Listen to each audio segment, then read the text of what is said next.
और चिंतन में बहुत थोड़ा सा फर्क है। चिंता में व्यक्ति घुलता है, परेशान होता है।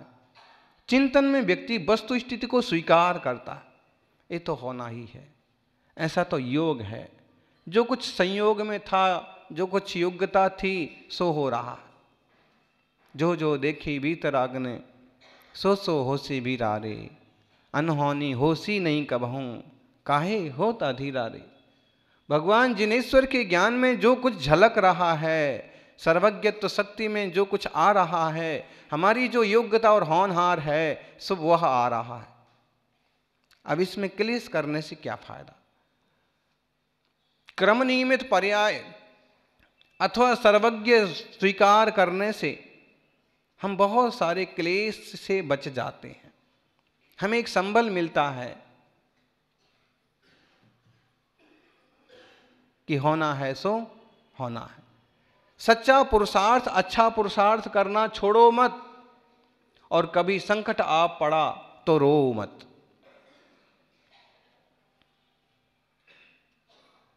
अच्छा करते करते भी कभी कभी गड़बड़ हो जाता है, अपयश मिलता है, ठीक है, ऐसा ही होगा।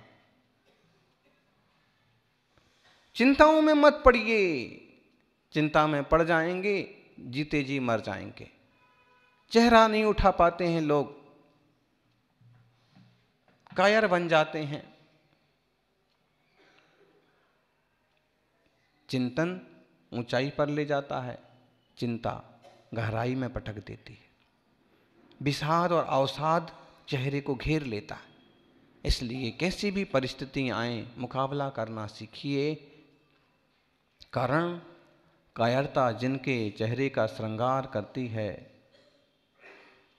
कायरता जिनके चेहरे का श्रृंगार करती है, मक्खी भी उस चेहरे पर बैठने से इंकार करती है।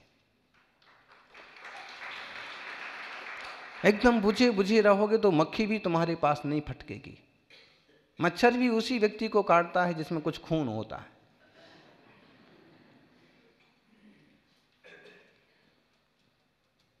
तो सुबह से चिंता में मत डूबिए, चिंतन में डूबिए। मैं कौन हूं, मैं कहां से आया हूं, मैं कौन हूं, आया कहां से, और मेरा रूप क्या है। बताओ महाराज जी 3 बजे से 2 बजे से उठ के क्या विचार करते हैं। सुबह उठ जाते हैं, रात में नहीं सोते हैं, 2-2 घंटे यूं एक आसन में बैठे रहेंगे तो क्या विचार करते हैं। अब संसार का विचार तो करेंगे नहीं, वो ज्ञानी है। ज्ञानी है इसलिए मैं कैसे बड़ा कहलाऊं, कैसे मेरा नाम हो, कैसे बढ़िया भोजन मिले, कैसे कुछ चंदा चिट्ठा इकट्ठा हो जाए। अब ये तो उनका कोई विकल्प रहा नहीं, ये सब चीज से अतीत हो गए। संसार शरीर भोग से विरक्त हैं, तभी तो त्यागी और मुनि कहलाए। अब ना उनको संसार संबंधी कोई ज्यादा विकल्प हैं, और ना उनको शरीर संबंधी कोई विकल्प हैं, और ना भोग विलास की तो बात ही नहीं है। इकट्ठा करना जोड़ने की तो कोई बात ही नहीं है। फिर क्या विचार करते हैं। फिर वही चिंतन चलता है आत्महित के लिए, ज्ञान स्वभाव की स्थिरता का चिंतन, निर्विचार दशा, निर्विकल्प दशा को पाने का पुरुषार्थ, सहज शांत जीवन। मेरा जो कुछ है सो मेरे पास है, और जो कुछ मेरा नहीं है सो वह मेरे कभी हो नहीं सकता, कहीं से लाना नहीं है। मेरे आत्मा के अनंत गुण, मेरी अपनी अनंत शांति। मैं कौन हूं, मैं चैतन्य ज्ञायक जीवात्मा हूं। सहज रूप से पूछते हैं आप कौन हैं, तो आप अपना परिचय देते हो। मैं महेंद्र जैन हूं। कहाँ रहते हैं, सुला में रहता हूं। मैं कौन हूं, कहां से आया हूं, कहां से आए हो, ऐसे ही बोलते हैं। और ये है कि व्यवहारिक रूप से परिचय पूछा जाए तो आप ऐसे ही तो कहोगे, मैं अमुक हूं, अमुक जगह से आया हूं। लेकिन उसके आगे की बात कर रहे हैं कि इतने से काम नहीं चलेगा ज्ञानी। इस एक पर्याय में तो तुम अभी आए हो, 10 साल 20 साल 50 साल पहले माँ के पेट से तुमने जन्म लिया है और मन उस पर्याय पाई है। लेकिन रियली ये जीवात्मा आया कहाँ से है, तुम हो कौन।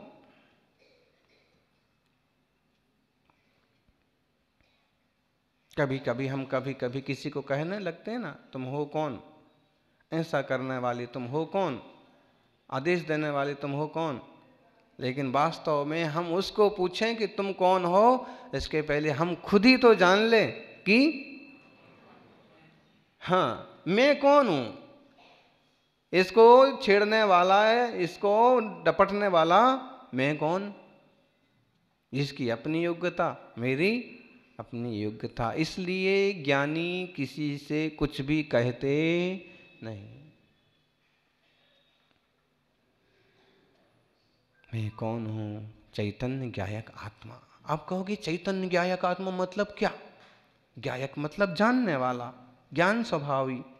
आप जानते हैं, हम कह रहे हैं, आप सुन रहे हैं, इसको समझ रहे हैं, यही तो आपका जानना है। लेकिन हमारी दिक्कत ये है कि हम जानते हैं और उस जानने में अटक जाते हैं। कल संध्या के स्वाध्याय के समय एक मुनिश्री ने बताया कि हमको इसमें मार्बल में, इस दीवार में हमको सब कुछ दिखता है। ये जो पत्थर लगता है ना आजकल, इसमें बाहर से कौन आया कौन गया वो भी सब दिखता है। तब हमने कहा कि इसमें हमें सब कुछ दिखे तो जैसे इसको दिखता है और ये पकड़ता नहीं है, कौन आया इसको कोई मतलब नहीं, उसको दिख गया बस, उस पर झलक गया, कौन गया उस पर झलक गया, रोता आया, हंसता आया, गाली देता आया, गीत गाता आया, उस तो बस उसमें सब झलक रहा है। जैसे उसमें सिर्फ झलक रहा है और उसको कोई फर्क नहीं पड़ रहा है, ऐसे ही हमारा यह ज्ञान स्वभाव इतना निर्मल हो जाए कि इसमें सब कुछ झलके लेकिन फर्क ना पड़े तो आनंद हो। और ये होता है, सर्वज्ञ भगवान के ज्ञान में सब कुछ झलकता है लेकिन उनको फर्क कुछ नहीं पड़ता।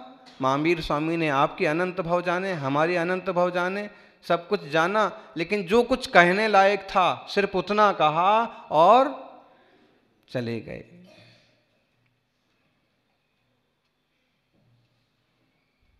आज भी जिन वाणी का वो महत्वपूर्ण हिस्सा हमारे पास है जिससे हम अपनी आत्मा को भी प्योर कर ले। हमें सिर्फ सफाई सफाई करना है, घिसाई घिसाई करना है। घिस घिस करके मार्बल को इतना इतना इतना चिकना बना देते हैं कि उसमें पूरा चित्र झलकने लगता है, फोटो चेहरा झलकने लगता है। आपने सुना होगा चित्र बनाओ प्रतियोगिता का आयोजन राजा ने करवाया और उन सबों में से 2 चित्रकार चुने गए। अब इन 2 में स्पर्धा होगी, जो जीतेगा, जिसका चित्र अच्छा होगा, वो राज चित्रकार कहलाएगा और उसे सबसे बड़ा पुरस्कार दिया जाएगा। दोनों को एक हाल में ही काम पर लगा दिया। वह एक दीवार पर बना रहा, दूसरा दूसरी दीवार पर बना रहा। बढ़िया सा उस पर सुंदर पत्थर जड़ा गया और उस पत्थर पर एक ने अपना रंग कूची से काम चालू किया। 24 घंटे की प्रतियोगिता में पहले वाले ने काफी कुछ कर लिया, फूल बना लिए, पत्ते बना लिए, महल बना लिए, बाग बगीचे बना लिए। राजा आया, निरीक्षण को देखा, गजब का चित्र बन रहा है। दूसरे पर्दे के पीछे दूसरे का देखा तो कुछ नहीं बना उसका, अभी सिर्फ घिसने में लगा है, सिर्फ घिसाई में लगा हुआ है। सम्राट ने कहा कि इसने तो कुछ भी नहीं किया, शायद ही हारेगा। दूसरे दिन परीक्षा की बारी आई तो पहले वाले चित्रकार ने तो एकदम बढ़िया चित्र बनाया। राजा देख करके खुश हो गए, बाग बाग हो गए, वाह तुम सचमुच राज चित्रकार कहलाने के लायक हो और 1,00,000 स्वर्ण मुद्रा का पुरस्कार तुम्हें दिया जाने लायक है। मंत्री ने कहा ठहरो प्रभु, उसका भी तो चित्र देखो। राजा ने कहा उसका क्या देखना, कल शाम तक भी कुछ कंप्लीट नहीं था तो अभी क्या हुआ होगा। नहीं नहीं, परीक्षा तो परीक्षा होती है, पहले आप उसका देख लीजिए। चलो पर्दे के पीछे उसका चित्र देखने गए। दीवार सामने वाली दूसरी दीवार पर तो देखा कि उसने तो कुछ भी नहीं किया है, सिर्फ अभी भी घिसने में लगा है। सम्राट ने कहा कि टाइम पूरा हो गया, घिसना बंद करो। बंद कर दिया, जो आज्ञा हो जो। तुम्हारा चित्र कहाँ है? उसने कहा हमारा चित्र ये रहा, इस पर तो कुछ नहीं दिख रहा, ये दिखेगा। बीच वाला ये पर्दा अलग कर दिया जाए तो हमारा चित्र असली दिखेगा फिर। और जैसे ही बीच वाला पर्दा हटाया तो सामने वाला चित्र जो था वो पूरा का पूरा उस पर झलक पड़ा। सामने वाला चित्र उसकी दीवार पर पूरा का पूरा चमकते हुए पत्थर पर दर्पण की माफिक चमक पड़ा। राजा देख के दंग रह गए। उसमें तो कुछ कमी महसूस होती है, लेकिन इस झलकन में तो और एकदम अट्रैक्टिव मालूम पड़ता है। ना इस पर उंगली लगाने से कुछ ऐसे डिस्टर्ब करता है, ना इसका रंग डिस्टर्ब करता है, और देखते रह गए। गजब का चित्र है। मंत्री ने कहा देखो कितना सुंदर चित्र है। और उस चित्र के सामने तो महाराज आप खड़े थे तो केवल चित्र दिख रहा था, इस चित्र में आप वह पूरा चित्र भी देख रहे हो, साथ में देखो इसमें तुम भी दिख रहे हो, हम भी दिख रहे हैं।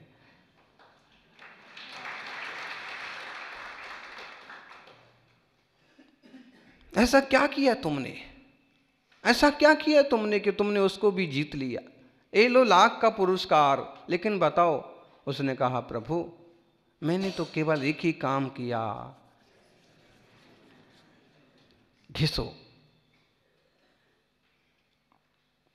जैसे उसने पत्थर को घिस घिस के, दीवार को घिस के इतना चिकना कर दिया कि उस पर आकर्षक चित्र उभर आया, वैसे ही अपने चित्त को, अपने मन को घिस घिस के, विकारों को घिस के इतना निर्मल कर दो कि लोकालोक झलक पड़े। और रंग प्रभावित नहीं कर रहा है उसको, उसमें अब कुछ फर्क नहीं पड़ने वाला है। इस दीवार को, इन रंगों को तो फर्क पड़ सकता है, लेकिन दर्पण में फर्क नहीं पड़ना। वैसे ही हमारा राग द्वेष का मैल ऐसा छूट जाए कि फिर हम जाने और देखें तो सही, लेकिन प्रभावित ना हो। वह साधना करते हैं मुनिराज, तपस्वी गण।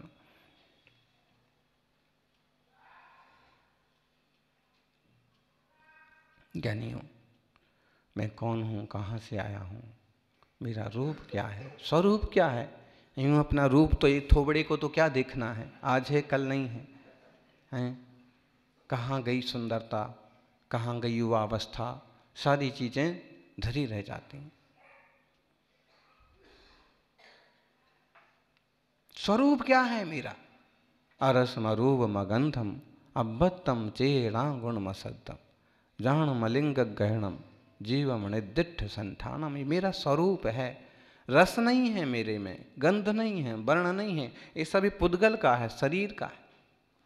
हम जो जो पकड़ रहे हैं ना, ये हमारा है ही नहीं, क्योंकि जो जो हम पकड़ते हैं वो हमारा नहीं, वह सब पुद्गल का है, मैटर है, माटी है। और जो हम हैं वह हम हमारे द्वारा ही पकड़े जाते हैं। ज्ञान के द्वारा ही हम अपने स्वरूप को पकड़ सकते हैं, और पकड़ने का कोई तरीका नहीं है। हीरे को काटने के लिए हीरा ही चाहिए, बराबर? चाकू से हीरा नहीं कटता है। ऐसे ही ज्ञायक आत्मा को पकड़ने के लिए ज्ञायक पना ही चाहिए, खुद का समझ ही चाहिए।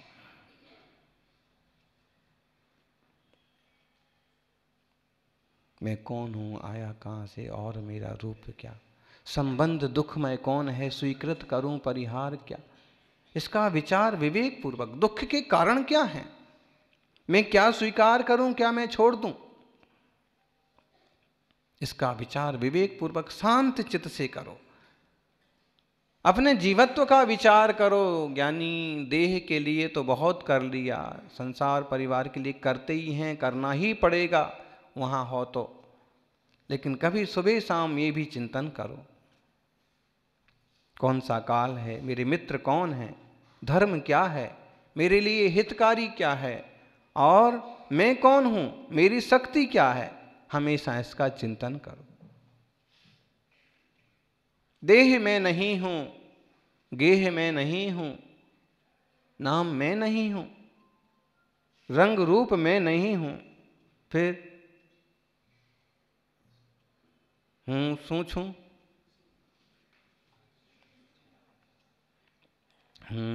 आत्मा छू।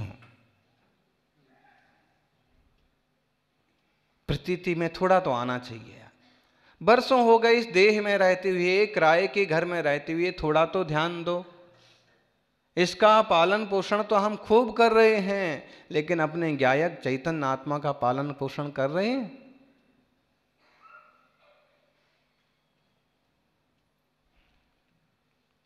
श्रीमद जी के जीवन का एक प्रसंग है। बड़ी दुबली काया थी। गांधी जी ने एक दिन पूछा कि आपकी देह तो रोज रोज सूखती जा रही है, आप तो बहुत कमजोर हो गए। तो उन्होंने कहा, मेरे 2 बगीचे हैं। एक वह बगीचा जिसमें फूल खिलते हैं, फल आते हैं, सुगंध आती है। दूसरा बगीचा जिसमें कांटे कंकर हैं, झाड़ झंखाड़ हैं, और मेरा पानी देने का स्रोत एक ही है। मैंने अपने फूल फल वाले बगीचे को पानी देना चालू कर दिया है, इसलिए बाहर का बगीचा सूख रहा।